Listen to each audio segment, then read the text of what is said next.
Selamat pagi teman-teman kelas 8 semuanya. Semoga kalian dalam keadaan sehat selalu ya. Hari ini kita akan bahas masih tentang media sosial. Nah, sebelum ke situ, saya akan ingatkan lagi buat kalian jangan lupa untuk mengisi presensi ya. Jadi kalian tinggal ketikkan di sini komen hadir gitu ya. Klik di bagian reply. Oke, yang selanjutnya saya juga ingin ingatkan kalian kalau misalkan kalian di sini ada keterbatasan kuota, kalian bisa ikutin langkah ini ya. Jadi kalian tinggal klik di bagian setelan ini. Nah, nanti di sini kalian pilih kualitasnya. Jadi kalau kualitas 720p ini lumayan besar kuotanya gitu. Kalian bisa turunin menjadi 360 bisa atau 480. Itu akan lebih hemat kuota. Oke, kita akan masuk ke materinya. Nah, minggu lalu itu kita udah bahas tentang jenis-jenis media sosial. Hari ini kita akan bahas tentang hal-hal yang harus diperhatikan dalam bersosial media. Terus juga kita akan bahas kelebihan atau manfaat dan juga kekurangan atau kerugiannya dari media sosial gitu. Tujuannya apa sih kita belajar tentang media sosial ini? Nah, tujuannya kalian nanti akan lebih bijak dalam menggunakan media sosial yang pertama. Yang kedua, kalian bisa terhindar dari misalnya nanti ada undang-undang ITE gitu ya. Karena kalian misalkan membuat sebuah kegaduhan itu ataupun membuat sebuah keributan di media sosial dengan memaki-maki misalnya ataupun dengan hal-hal lain itu kalian bisa dikenakan undang-undang ITE. Jadi kalian dengan belajar ini, kalian akan tahu nih, oh yang ini nggak boleh dilakuin. Nah, kita bisa lakuin hal yang ini misalnya. Itu seperti itu ya. Kita akan masuk ke dalam materinya.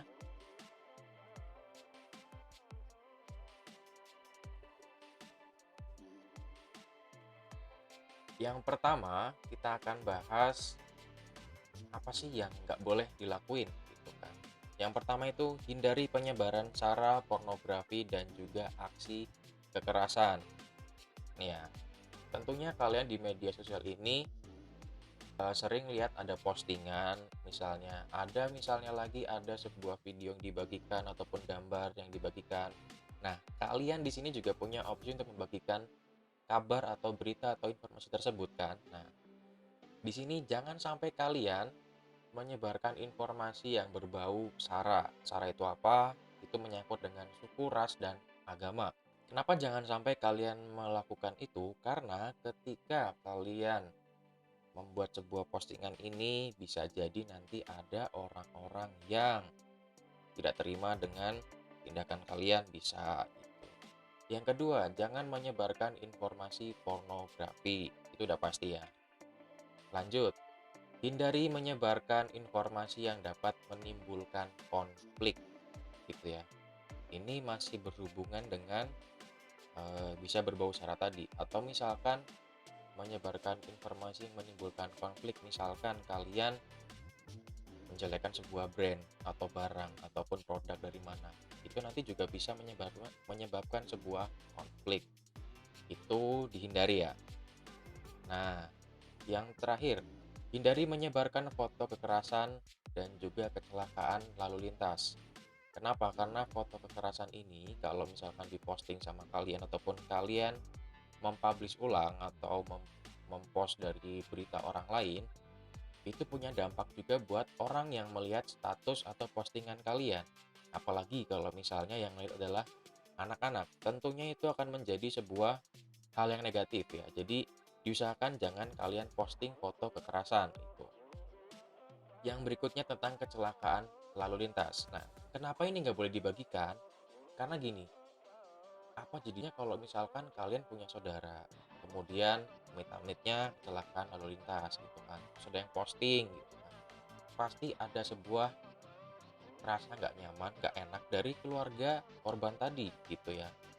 Saya kasih sebuah contoh gini, ketika ada bencana di Jepang, itu di sana beritanya bukan menampilkan eh, orang-orangnya tuh kayak gimana, misalkan setelah kena tsunami ya, misalkan ada orang yang tergeletak gitu kan bekas kena ombak belum ditolongin, itu nggak akan muncul di sana.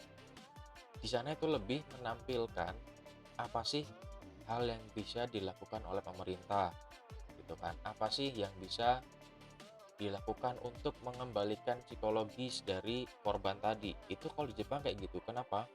Karena kalau misalkan yang diposting adalah si korban tadi, itu akan memberikan dampak yang negatif. Jadi kayak berita ini akan membuat semacam ketakutan misalkan.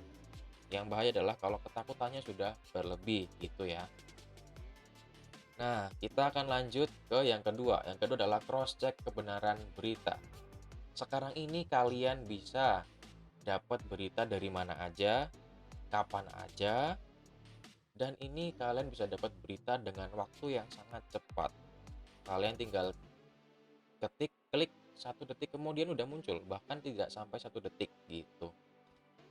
Nah nih, hindari berita yang menjelekkan salah satu pihak. Jadi ketika misalkan ada berita ini, memang berita itu ada banyak tipenya. Termasuk ada juga berita yang menjelekkan salah satu pihak. Dengan tujuan, ada banyak tujuannya misalkan untuk menjatuhkan itu, untuk membuat citra brandnya negatif gitu kan. Ini harus kalian hindari. Yang kedua, hindari juga berita yang menjatuhkan salah satu pihak. Ya, misalkan kalian pernah pakai parfum A gitu kan. Kemudian kalian bikin berita, parfum A ini harganya mahal tapi baunya nggak enak. Atau misalkan hal negatif lain yang kalian posting, itu jangan ya. Itu kalian disitu menjatuhkan sebuah brand. Gitu. Kalaupun mau komplain, silakan komplain aja langsung ke brand tersebut. Jadi itu memberikan sebuah masukan. Itu lebih bagus. Jadi si brand ini bakal berbenah diri.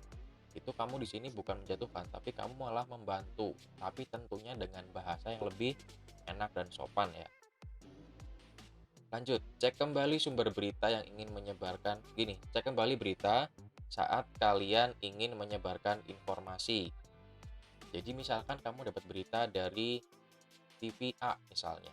Situsnya mungkin eh, tva.com gitu kan. Ada berita misalkan seperti ini. Nah, berita ini ketika kalian dapat, jangan langsung diposting ulang, jangan langsung dipublish gitu kan, jangan langsung dibagikan. Kenapa?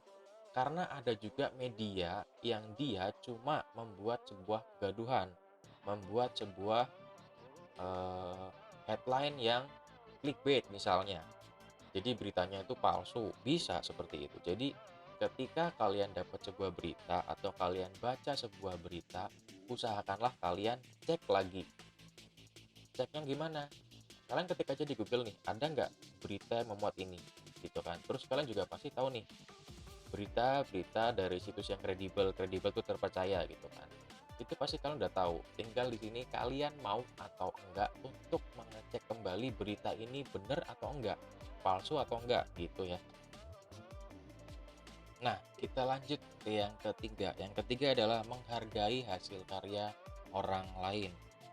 Maksudnya gini, jadi misalkan ketika kalian melihat sebuah postingan, baik dalam bentuk foto gitu kan, dalam bentuk tulisan ataupun video, sebisa mungkin kalian cantumin sumbernya ya. Misalkan gini, misalkan Steven itu seorang pebisnis yang sukses, dia bagiin tipsnya dalam bentuk tulisan gitu ya. Terus ada lagi temennya namanya Nanda. Nah, Nanda ini tahu kalau misalkan Steven membagikan sebuah postingan tentang langkah-langkah menjadi bisnismen yang sukses, misalnya seperti itu. Tapi Nanda di sini nggak pengen menampilkan si Steven sebagai pembuat postingan ini. Nah, itu jangan, gitu kan? Kenapa? Karena di sini berarti Nanda tidak menghargai postingan dari Steven gitu ya. Karena nggak semua orang di sini pun mau berbagi sebuah tips ataupun informasi yang sifatnya berguna banget buat kalian. Jadi kalau misalkan kalian melihat sebuah postingan, postingannya bagus, pengen kalian bagikan, kalau misalkan di Facebook itu tinggal kalian bagikan aja langsung gitu kan. Gak usah kalian edit dihilangin pembuatnya siapa, jangan gitu. Begitupun di Instagram, kalian bisa pakai repost gitu kan, atau misalkan kalian screenshot tapi lengkapi juga dengan nama akun yang membuat postingan ini ya. Jadi mereka akan lebih dihargai. Oh, yang buat postingan itu si ini loh. Gitu. Lanjut ke yang keempat. Jangan terlalu mengumbar informasi pribadi ya. Nah, kenapa?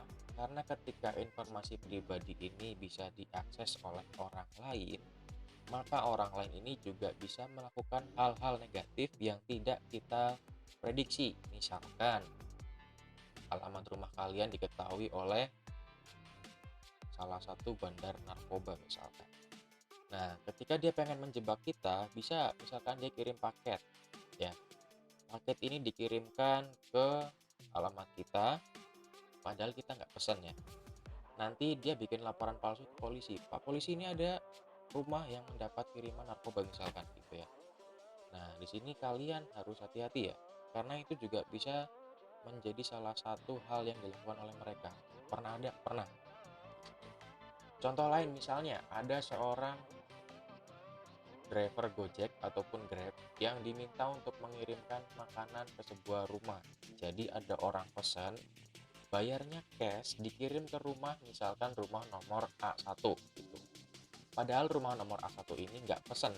Ini bisa nggak? Bisa. Kenapa? Karena kan di Grab ataupun di Gojek ini, kita pesan makanan, kita bisa bayar di tempat. Kita tinggal masukin alamatnya. Bisa kan kita ngasih alamat palsu? Nah, itulah salah satu alasan kenapa kalian jangan terlalu mengumbar informasi pribadi gitu. Misalnya juga ada yang lainnya, misalkan nomor dari rekening ataupun password akun kalian itu jangan sampai dibagikan. Itu ya. Itu di bagian hal-hal yang harus kalian hindari saat kalian menggunakan media sosial. Kita akan bahas selanjutnya, yaitu manfaat dari media sosial. Nah, kita akan bahas manfaat yang pertama itu adalah interaksi sosial. Karena gini, zaman dulu orang berinteraksi pasti akan langsung ya, face to face, ketemu muka dengan muka, kita ngobrol langsung. Dengan adanya media sosial ini, ketika misalkan dua orang ini terbatas oleh jarak, kita bisa tetap berhubungan, kita bisa telepon, kita bisa video call, kita bisa chatting gitu ya. Jadi dia di sini bisa membangun hubungan ataupun relasi. Gitupun kalau kalian misalkan sedang pengen kenalan dengan teman kalian gitu. Lanjut, membantu komunikasi jarak jauh karena memiliki jangkauan global. Maksudnya gini, jadi misalkan kalian pengen telepon orang tua kalian, misalkan orang tua kalian itu kerja di luar negeri. Nah, ini udah beda negara kan, tapi tetap bisa berhubungan, tetap bisa. Mau chatting bisa, mau video call bisa, telepon pun juga bisa gitu ya. Nah, yang udah pasti ini mempermudah interaksi dimanapun kita berada. Kamu mau telepon dari manapun, jam berapapun, itu pasti bisa. Ya, itu dari interaksi sosial. Nah, keuntungan atau manfaat yang kedua adalah sebagai media penghibur. Banyak di sini ada beberapa aplikasi media sosial yang bisa kalian pakai sebagai media hiburan. Salah satunya ada YouTube ya. Nah, kalian di sini di YouTube itu bisa cari banyak hal. Kalian mau cari funny football bisa misalkan, ataupun hal-hal lucu yang terjadi dalam olahraga basket misalnya, bisa, semuanya ada. Jadi kamu bisa menemukan hal-hal yang bisa dipakai buat menghibur kalian di sini ya. Gitu. Lanjut juga sebagai media informasi. Kamu di sini dapat mengunggah, mencari info, berita, apapun itu dengan waktu yang cepat gitu. Jadi informasi apapun bisa kalian dapatkan dalam waktu yang sesingkat-singkatnya dengan informasi yang sebanyak-banyaknya. Tinggal mau atau nggak buat dibaca gitu. Nah, informasi ini bisa dipakai buat kalian untuk menambah pengetahuan dan wawasan. Ini yang ketiga. Yang keempat ada menggali kreativitas. Jadi dengan adanya media sosial ini, kamu tuh bisa gitu posting karya-karya kamu. Misalkan kamu suka gambar nih, kamu tinggal bikin sebuah gambar, diposting di media sosial kamu, misalkan di Instagram, ataupun di Facebook, ataupun dimanapun media sosial itu, tinggal kalian posting, kalian nanti akan dilihat oleh orang lain. Wah, ini bisa gambar nih gitu kan. Misalkan ada proyek, wah aku butuh gambar A. Oh, aku tahu nih, Steven misalkan bisa bikin gambar ini. Nah, nanti bisa kalian si gambar ini bakal dibeli oleh orang lain, atau misalkan kalian bakal dihubungi. Misalkan Steven tadi ya. Steven, saya butuh sebuah gambar seperti ini. Bisa nggak kamu bikin gambar ini? Kalau misalkan Steven bisa, nah di sini nanti akan ada sebuah jual beli. Jadi kamu bisa dapat sebuah apa namanya, pembayaran dari karya kamu di sini gitu. Gak harus gambar, kamu suka bikin tulisan, kaligrafi, ataupun sebuah cerpen, apapun itu yang bisa kalian lakukan, kalian bisa posting di media sosial kalian. Kalau misalkan kalian bingung, aku mau posting apa nih, aku belum punya ide nih, cari aja di situ, di YouTube kah, di Instagram kah, pasti ada semua. Jadi kreativitas kalian di sini bisa diasah, bisa kalian gali, dan bisa kalian tampilkan di akun media sosial kalian. Nah, itu manfaatnya ya. Selain dari manfaatnya, tentu juga ada kerugiannya. Kerugian yang pertama itu kurangnya interaksi secara langsung. Kenapa? Karena kita udah terbiasa buat chattingan, kita udah terbiasa buat teleponan, kita udah terbiasa buat video call gitu. Ini adalah ada sebuah cerita lucu ya.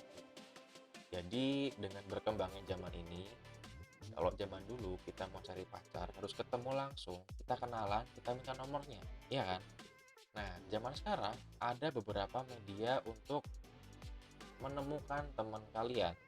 Cerita lucunya gini, ketika misalkan dia chattingan, ini belum pernah ketemu ya kasusnya, belum pernah ketemu, terus kemudian dapat nomornya, dapat kontaknya dari media chatting ini, terus mereka chatting, telepon, video call, tapi belum pernah ketemu ya.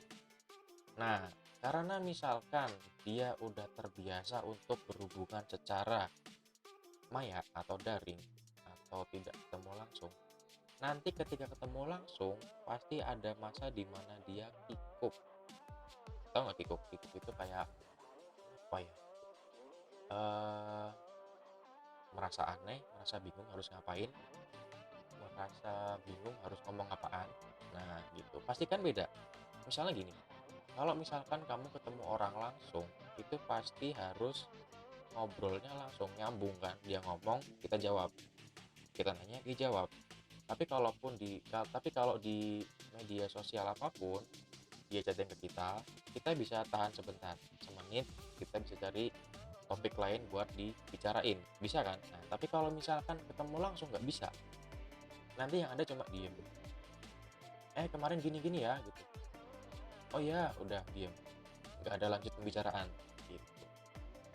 Jadi salah satunya seperti ini, kurangnya interaksi secara langsung.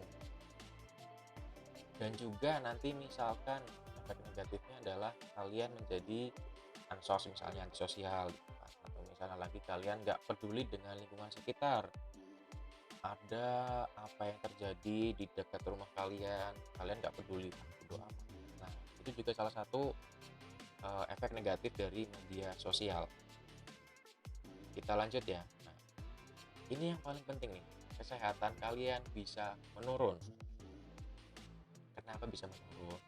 Karena gini, kita main media sosial, buka Instagram, buka YouTube, dan yang lainnya, itu pasti kita senang. Kenapa kita senang? Karena kita bisa ngeliat, misalkan kita suka bola, kita bisa ngeliat tim yang kita sukai menang, atau misalnya kita bisa ngeliat sejarahnya, atau tokoh atau pemainnya yang udah pensiun, terus tapi dia masih bagus gitu kan, ada. Ataupun kalian suka lihat konser, suka lihat apalagi ya, film atau drama atau yang lainnya, itu pasti akan membutuhkan waktu yang lama gitu kan. Durasinya pasti akan lama. Kamu nonton konser itu realitanya ada yang 40 menit, ada yang 1 jam gitu. Jadi 1 jam kalian fokus buat nonton konser ini misalkan gitu ya. Belum lagi kalau misalkan kalian suka main game gitu, kalian suka nonton streamer siapa gitu. Nah, yang jadi negatifnya di sini adalah gini, kamu lupa waktu, nonton terus sampai malam, lupa makan. Nah, efeknya apa? Tubuh kalian akan kekurangan energi, terus tubuh kalian lelah, mata kalian lelah, tapi dipaksa buat nonton misalkan pertandingan bola. Itu nanti efeknya apa? Efeknya akan berdampak pada kesehatan kalian akan menurun, dan penyakit-penyakitnya pun ya bisa kalian cari sendiri lah gitu kan. Kalian terlalu banyak main misalkan main game gitu kan, penyakitnya ada banyak gitu kan. Jadi diusahakan media sosial ini bisa menjadi hiburan buat kalian, tapi jangan sampai kesehatan kalian dipertaruhkan. Nah, lanjut nih ya, menimbulkan efek candu bagi penggunanya. Tahu nggak efek candu? Efek candu itu ketagihan. Jadi kalau hari ini aku belum pegang HP rasanya tidak lengkap. Kalau hari ini aku belum buka YouTube rasanya nggak nyaman. Rasanya kurang lengkap, rasanya ada sesuatu yang hilang. Itu kalian di situ sudah eh, apa ya? Sudah bisa dikategorikan kecanduan, sudah bisa dikategorikan ketergantungan. Tapi di sini tentu tingkat atau level candunya berbeda gitu. Ada yang bisa mengontrol, bisa. Jadi misalkan, oh hari ini aku belum lihat YouTube nih, ya udah aku bisa lihat 5 menit aja nggak apa-apa. Ataupun misalkan aku bisa lihat ini aja, fokus di sini aja, nggak usah terlalu banyak. Jadi nggak buang-buang waktu banyak. Nih ya. Jadi tentunya media sosial ini bisa kamu habiskan 1 hari cuma di depan HP doang. Itu bisa. Kenapa? Karena semua informasi yang pengen kamu dapetin itu bisa kamu pilih kan. Jadi otomatis hal-hal yang kamu lihat, hal-hal yang kamu terima adalah hal-hal yang kamu senengin kan. Gak mungkin kamu ngeliat hal-hal yang gak disenengin, iya kan. Misalkan kamu suka Barcelona, biasanya kalau suka Barcelona gak bakal suka dengan Madrid, kecuali dia fansnya Ronaldo gitu kan. Nah, kalau misalkan ada pertandingan bola yang disiarkan misalkan, ataupun ada apa namanya, hmm, profile ataupun ada video penjelasan dari tokohnya, ketika video itu adalah video Real Madrid, gak mungkin dia mau nonton kan. Dia pasti akan nonton tim bola kesukaannya atau pemain kesukaannya gitu. Jadi buat kalian, media sosial ini memang nggak negatif. Gimana kalian melihatnya, dari sudut pandang mana kalian melihatnya, tapi tentu aja ada efek negatifnya ya. Jadi sebisa mungkin kalian bijaklah dalam menggunakan media sosial ini ya. Nah, ini materinya. Kalau misalkan ada pertanyaan yang belum, ataupun ada pertanyaan yang pengen kalian tanyakan, kalian bisa komen di 10G atau komen di sini nggak apa-apa. Nanti akan saya bikin video buat menjawab itu, gitu ya. Nah, setelah ini kalian bisa lanjutin dengan discussion nih. Jadi kalian tuliskan, menurut kalian tuh apa sih manfaat yang kalian rasakan ya, yang kalian rasakan, bukan yang orang rasakan, tapi apa yang kalian rasakan dengan adanya media sosial ini. Bisa kamu tuliskan di sini di 10G ya, di bagian ketiga itu, di bagian discussion explore. Boleh satu, boleh minimal satu nggak apa-apa. Kalian menulis 5, 10 nggak apa-apa, boleh. Nah, setelah selesai dari sini, kalian akan lanjut ke evaluasi pembelajaran. Jadi di sini kita ada 3 soal aja, nggak susah. Jadi pastikan kamu simak materinya tadi. Setelah kamu simak materinya tadi, kamu bisa lanjut ke bagian evaluasi. Pasti kalau kamu tahu kata kuncinya, itu nggak akan susah, gitu ya. Pasti ini akan kejawab. Setelah kamu mengerjakan evaluasi ini, lanjut ke bagian kelima, yaitu refleksi pembelajaran. Refleksi itu maksudnya apa? Maksudnya gini, setelah kita belajar ini, kalian tahu apa sih hal-hal yang kalian dapatkan, gitu kan. Misalkan nih, setelah pelajari hal-hal ini, kamu tuh bisa tahu misalkan cara menggunakan media sosial yang baik, atau cara memanfaatkan media sosial yang baik gitu. Atau misalkan saya menjadi mengerti hal-hal apa saja yang tidak boleh dilakukan di media sosial gitu. Nah, itu aja ya. Jadi Silahkan kalian kerjakan dengan urut, sebisa mungkin urut ya, karena kalau nggak urut ada kemungkinan kelupaan. Jadi silahkan kalian urutkan, gitu ya. Oke, sampai di sini dulu perjumpaan kita, silahkan dikerjakan. Semoga kalian sehat selalu, kalian dapat fit selalu. Sampai jumpa di minggu depan ya. Bye-bye.